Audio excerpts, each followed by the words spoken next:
Do you want to learn how to catch fish like this? Oh, there he is. Let's go.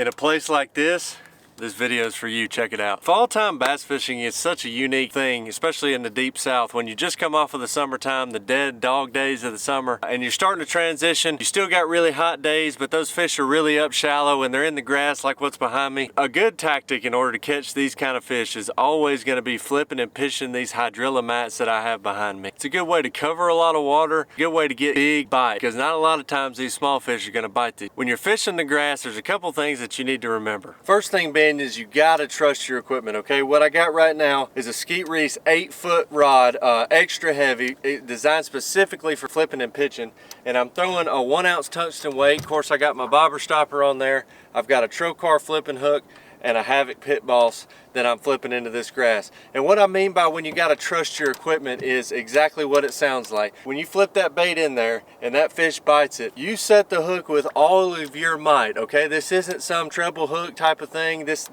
fish is deep in the grass and you try to break his jaw off. Once you've broken his jaw off, then you winch him. Keep winching him. He's gonna dive, he's gonna be in that grass. It's important to keep winching him because guys, I'm throwing 65-pound braid on a 7 gear ratio reel. So when you're winching that fish, you gotta trust your line, okay? Your line, you're throwing 65-pound braid. You gotta winch that fish out.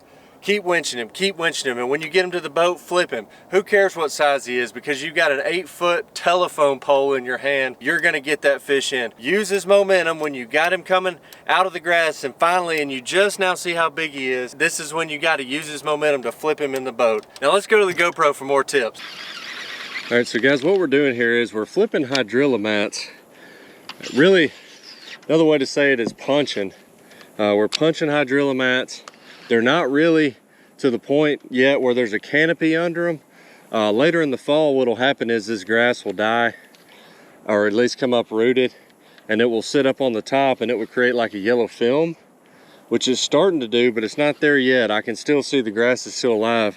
And so what I'm doing, instead of throwing a frog on it, is I'm flipping and really punching into big holes into this area.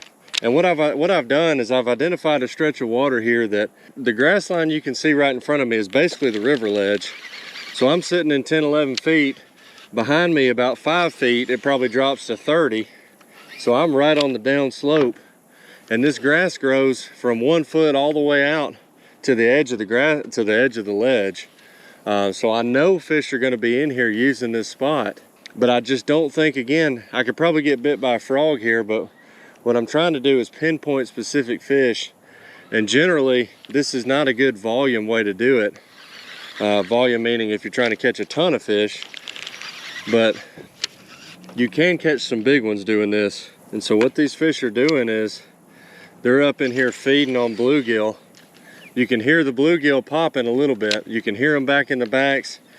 If you're really quiet, you can really hear the bluegill pop. And so they're out here doing that, and then they're rushing shad on the edge of this grass line here up from the river. So there's 2 different ways, and I'm kind of focusing right on the grass line, and then I'm also focusing in the back too.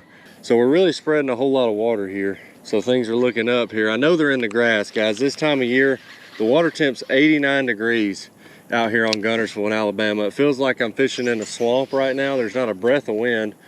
A thunderstorm just rolled through, and it's probably, the heat index probably 105, 106.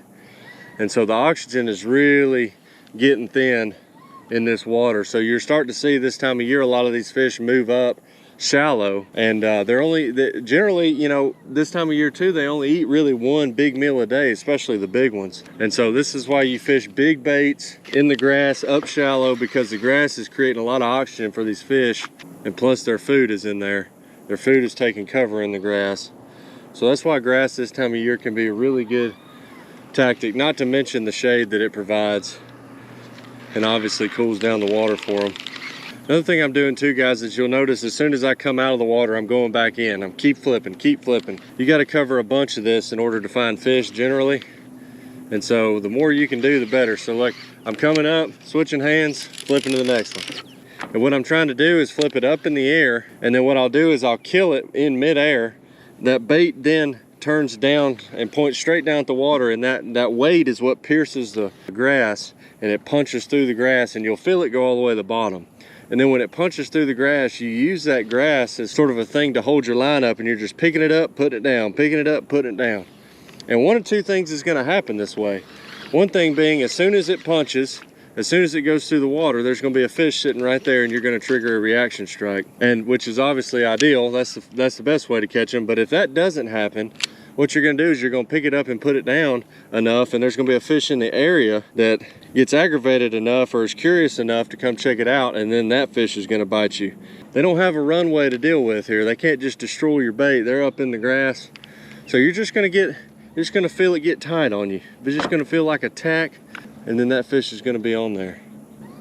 And so once I pierce the grass, I'll go about 2 or 3 times up and down, and then I'm out. I'm on to the next one.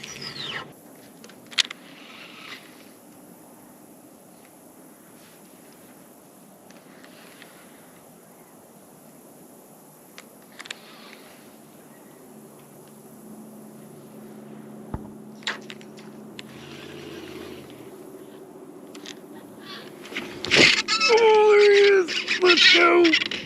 Oh, that's a good one. Oh God, this is a giant. Oh, let's go. Let's freaking go, dude. Oh, dude. Right in the mouth, baby. Freaking choked it. There she is, baby. Let's go. That's a nice little 3-pounder. First flipping bite of the day, baby. And this is the result. This is the first fish. You guys saw me miss the other one just 30 yards down, and then this one was next. So the bite might be heating up here. So let's see what happens, because you never know, baby. You never know. First one on the board, baby. We just kind of got started. The storms finally went away, and now we're up in the grass catching them. So we're flipping a Hydral mat like we were talking about earlier, and we got an awesome little setup going here. So let's see what happens. Let's keep doing it. That guy was right on the edge, right on the grass edge. So stick with it, stay tuned, let's catch some more. Another thing too is boat positioning. One thing I like to do, as you can see, guys, you can see the grass line is right to my right and my boat is parallel. And what I'm doing is I'm just going down the edge. The fish I'm catching are either in between, like right on the grass line, or like 3 or 4 feet in there. They're in between that range. And so I'm also right-handed, so I like going down this side so I can flip with my right. What I'm doing is, guys, again, when that thing pierces that grass, if he doesn't bite it within the first 2 or 3 pull up and downs, you just get that bait back out of there, reel it in as fast as you can, and get it back in there. And with you going parallel, you can always fish new water. And like I said at the beginning of this video, it takes a lot of casts to catch one fish. So what you want to always be doing is always be fishing productive water and always be making productive casts. And so what I mean by that is you don't want that bait to be in there for an hour. You want to get it in, get it out. See, that one didn't even pierce. You'll know when it pierces and let it fall to the ground. Sometimes they don't even go through the grass, but like that one did. So you get it in, lift it up, he's not there, bring it back, cast again. So that allows you to flip, but also be on the trolling motor the entire time and cover a lot more water than if you're just sitting there making 4 or 5 fan pitches, as I would call them, and then, you know, not get bit and then get on the trolling motor and move to the next one.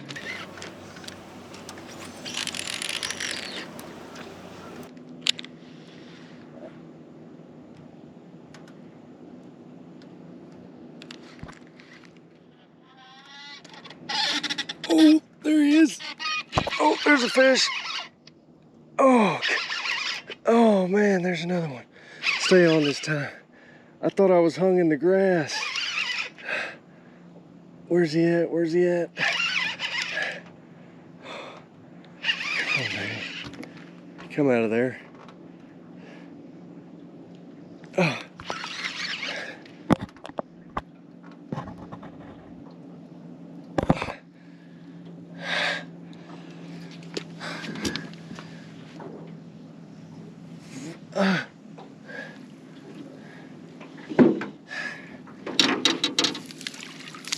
Oh, there he is. Let's go. Look at all that grass, baby. That's what we're talking about. That's why you got to trust your equipment. I thought I was hung in the grass. He had it the whole time. It's about a 2-pounder. This fish right here, I could not get him out of the grass. That's how difficult it was. But there's fish number 2, baby. Let's go. Flipping the love bug, baby. We switched to the love bug. Started getting bit. Let's go, baby. Let's go. See you later, little buddy. Back to the grass you go. That's how it's done, baby.